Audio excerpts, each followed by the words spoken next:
Hello friends, welcome to midrange life channel.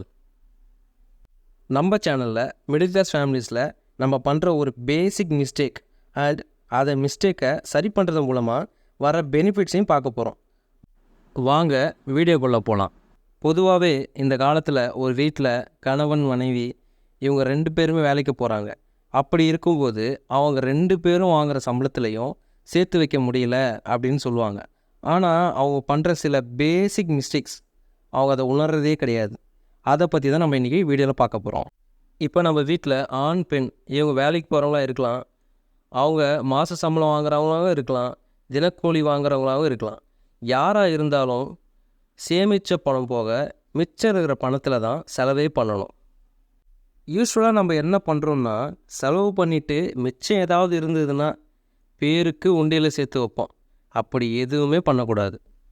For example, மாத சம்பளம் வாங்குறீங்க, ஒரு 10,000 வருமானம் அப்படின்னா ஒரு குறிப்பிட்ட பகுதி, அதாவது 1000மோ இல்லை 2000மோ, ஒரு 10லேருந்து 20% வந்து நீங்கள் தனியாக உங்களோட சேமிப்பு பணம் அப்படின்னு தனியாக எடுத்து வச்சிடணும்.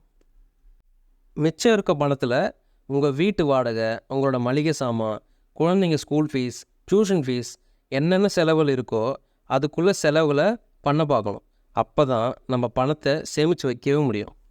ஸோ ஃபஸ்ட்டு ரூல் என்னென்னா, நம்மளோட பணத்தை சேவ் பண்ணிவிட்டு மிச்சம் இருக்க பணத்தில் தான் செலவு பண்ணவே நம்ம பழகிக்கணும். இப்போல்லாம் பார்த்திங்கன்னா அத்தியாவசியத்துக்கு இல்லாமல் ஆடம்பரத்துக்கு செலவு பண்ணுறது தான் அதிகமாகவே இருக்குது. அது ஆணாக இருந்தாலும் சரி, பெண்ணாக இருந்தாலும் சரி. அப்படி நம்ம ஆடம்பரத்துக்குன்னு நிறைய பொருட்கள் வாங்கும்போது அதுவும் நம்ம பழக்கமாகவும் மாற வாய்ப்பு இருக்குது. அதனாலேயே வீண் செலவுகள் அதிகமாகவும் ஆகும்.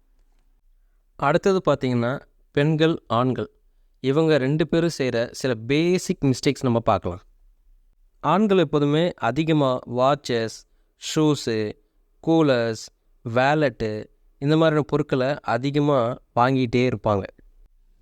பெண்கள் பொதுவாகவே accessories, makeup things, dress, slippers, shoes இந்த மாதிரி பெண்களுக்கு ஆண்கள் கம்பேர் பண்ணும்போது பொதுவாகவே அதிக செலவுகள் பண்ணுவாங்க. இதில் ஆண்கள் பெண்கள் எந்த பொருள் வாங்கினாலும் பண்ணுற மிஸ்டேக்ஸ் 2 பேருக்குமே காமனாக இருக்கும். எக்ஸாம்பிள், ஆண்கள் வாட்சஸ் பார்த்திங்கன்னா 3லேருந்து 5 வச்சுருப்பாங்க. வேலட் பார்த்திங்கன்னா 2லேருந்து 4 வச்சுருப்பாங்க. ஷூஸு சொல்லவே வேணாம், மினிமம் 5லேருந்து 8 வச்சுருப்பாங்க. இந்த மாதிரி பொருட்கள் டபுளாக நம்ம வாங்கி வைக்கும்போது நம்ம வீடும் அடைச்சிக்கும், நம்ம காசும் வேஸ்ட்டாக தான் போகும். ஸோ எப்பயுமே நம்ம வாங்குகிற பொருள் அதிகமாக நம்ம யூஸ் பண்ணுவோமா இல்லையான்னு 1க்கு 3 தடவை யோசித்து வாங்குறது ரொம்ப நல்லது. இப்போ பெண்கள் பண்ணுற சில பேசிக் தவறுகளை பார்க்கலாம். அதாவது, பெண்கள் பொதுவாக மேக்கப்பு, ட்ரெஸ்ஸஸ், ஆக்சசரிஸ் இதெல்லாம் அதிகமாக வாங்குவாங்க. இதில் அதிகமாக மற்றவங்க வாங்குகிறாங்க, நம்மளும் வாங்கலான்னு நினைக்கும்போது தான் வீண் செலவுகள் அதிகமாகிட்டே போகுது.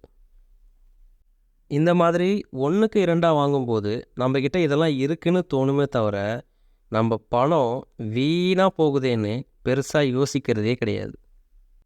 ஸோ நான் சொன்ன இந்த விஷயங்களை நீங்கள் உங்கள் லைஃப்பில் தவிர்க்கும்போது நிச்சயமாக உங்களால் பணத்தை சேமித்து வைக்க முடியும். ஆணாக இருந்தாலும் சரி, பெண்ணாக இருந்தாலும் சரி, ஒரு பொருள் நமக்கு வேண்டுமா வேண்டாமான்னு நம்ம முன்னாடியே டிசைட் பண்ணிட்டு வாங்கும்போது இல்லை தவிர்க்கும்போது நம்மளோட பணத்தை நம்மளால் கண்டிப்பாக சேமித்து வைக்க முடியும். ஸோ நான் இந்த வீடியோவில் ஆண்களுக்கும் பெண்களுக்கும் இருவருக்குமே சேர்த்து தான் டிப்ஸாக நான் சொல்லியிருக்கேன். இந்த வீடியோ உங்களுக்கு பிடிச்சிருந்தா லைக் பண்ணுங்கள், ஷேர் பண்ணுங்கள், சப்ஸ்கிரைப் பண்ணுங்கள். தேங்க்ஸ் ஃபார் வாட்சிங்.